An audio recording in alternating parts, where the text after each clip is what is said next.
में क्या 118 सीटों पर? जी हाँ, 118 सीटों पर सीधा-सीधा खेल हुआ है। क्या 47 लाख वोटर 6 महीने के अंदर महाराष्ट्र में अचानक पैदा किए गए? इस तरह के बहुत गंभीर सवाल हैं जो अब तक अनसुलझे हैं, जिनको विपक्ष उठा रहा है, बार-बार उठा रहा है, चुनाव आयोग के समक्ष उठा रहा है।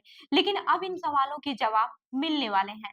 2 घंटों तक कांग्रेस के प्रतिनिधि मंडल और चुनाव आयोग के साथ बैठक चलती रही।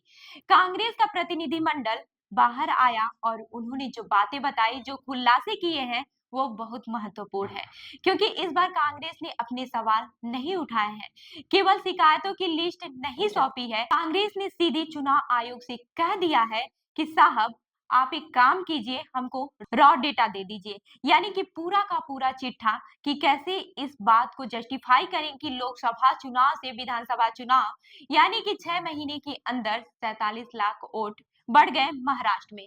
क्योंकि इतनी बड़ी बढ़ोतरी जो हुई है, उसके लिए एक प्रोसीजर होता है, वेरिफिकेशन करना होता है वोटर्स का, तो आपने कैसे किया? इसके बाद से कांग्रेस पार्टी का यह भी आरोप था कि महाराष्ट्र चुनाव के बाद से, कि खास तौर पर वह इलाका जो इंडिया गठबंधन बड़े स्तर पर सपोर्टर्स थे या फिर बड़ा वोट बैंक था, वहां पर कई लोगों के नाम काट दिए गए। इसको लेकर भी बाकायदा पूरा का पूरा डाटा चुनाव आयोग से मांगा है कांग्रेस पार्टी ने, और बाकायदा रॉ डेटा मांगा है। यानी कि चुनाव आयोग को 1600 पन्ने का सिर्फ जवाब नहीं देना होगा, अब चुनाव आयोग को पूरा का पूरा डेटा देना होगा, पूरा का पूरा आंकड़ा देना होगा कांग्रेस के प्रतिनिधि मंडल को, कि वो कैसे 47 लाख वोटर लोकसभा चुनाव से विधानसभा चुनाव में बढ़ गए। अलग अलग जगह पर कैसे इंडिया गठबंधन के वोटर परसेंटेज काटे गए। इसके अलावा वोटिंग परसेंटेज को लेकर भी कांग्रेस पार्टी ने बहुत सारे सवाल उठाए हैं, और उठाने भी चाहिए। कांग्रेस ने चुनाव आयोग से कहा है कि बातचीत तो ठीक है, सौहार्दपूर्ण बातचीत तो हम कर ही रहे हैं, एक काम कीजिए, आप हमको डेटा दे दीजिए। यहाँ पर महत्वपूर्ण इसलिए है क्योंकि इस प्रतिनिधि मंडल में कांग्रेस की तरफ से सुप्रीम कोर्ट की वरिष्ठ वकील अभिषेक मनु सिंघवी गए थे।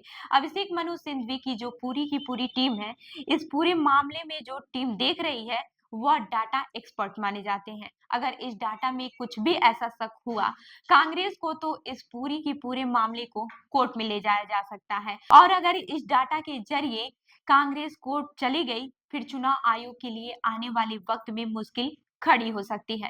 राजीव कुमार ने किस तरह से जवाब दिया और कितना संतुष्ट दिख रहे हैं कांग्रेस का प्रतिनिधि मंडल, इस वीडियो में आप देखिए। हमने अपने लोगों से बात करके तो ये सब चीज़ें शुरू की हैं। यहाँ पर लिखित रूप से हमने जो प्रस्ताव रखा है वो समझ के ही तो रखा है। और 47 लाख आप हमारा फिगर कह रहे हैं, खुद चुनाव आयोग मान रहा है कि 39 लाख तो है। आप एक बार, हाँ, डिलीशन वाला उनका ही ले लीजिए फिगर एक बार। नहीं, एडिशन का है, वोटर टर्नआउट पे फिगर है 74, लेकिन डिलीशन का फिगर है 39 लाख।